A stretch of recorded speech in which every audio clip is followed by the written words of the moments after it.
اگست 2021 کې د افغانستان نه چې دی نو هغه امریکا او د نیټو فوجونه لاړل او ډېر په بد حالاتو کې چې دی هغه لاړل. هغه وخت کې خلکو دا ویلي او د پاکستان هم کم افیشل چې و چې ګنې موږ ډېر ښه کار وشو او موږ امریکا یا مطلب نیټو فورسونه چې دي دې ځینه په ایستو باندې مجبوره کړل.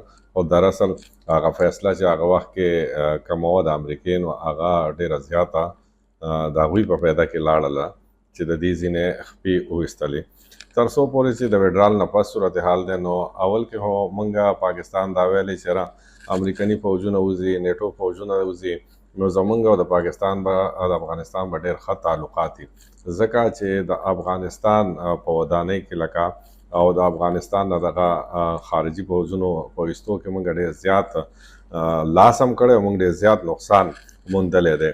او بیا دوحه اګریمنټ کې هم دا خبره وه چې یاره پاکستان ته به د افغانستان سرزمین چې دی نو هغه به د پاکستان خلاف نه استعمالیږي. خو د بده مرغه چې څنګه دغه خارجي فوجونه ووتل نو افغانستان سترګې بدلې کړې او سترګې دا بدلې کړې چې پاکستان سره ډېر زیات خراب تعلقات چې دی نو اوس د افغانستان او پاکستان ترمنځ دي. بل د ټول نه غټ نقصان چې کم په دغې تادۍ کې امریکې د افغانستان نه په خپلو ویستو کې چې پاکستان ته کم وشو نو هغه دغې تادۍ تلو کې هغوی چې دا نو په اربونو ډالره اسلحه په افغانستان کې پرېښوده شوه. د ریپورټونو تر مخ تاسو 7 اربه ډالره اسلحه چې کومه ده چې په هغې کې جدید اسلحه موجود ده هغه په افغانستان کې هغوی پرېښودله.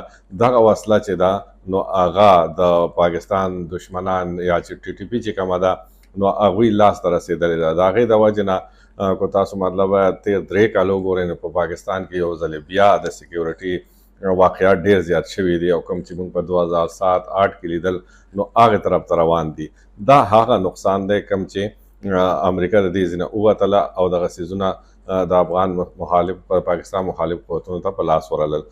بل دا څیز چې یاره زموږ دا توقع وه د پاکستان چې د دې د وتو نه پس ته افغان طالبان چې دی نو هغه به ټي ټي پي چې دی هغه به قابو کړی شي. خو تر اوسه پورې 3 کاله تیر شو پاکستان بار بار دي ته وایي افغان طالبان ته چې تاسو په ځمکه دوی دیرې دي تاسو پناه ورکړې ده نو دوی لږ پویه کوي چې په پاکستان کې امنیت نه خرابوي.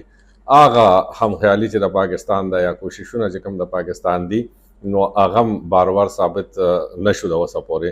نو پاکستان ته د هر اړخ نه چې دی نو ډېر زیات نقصان ملاو شو.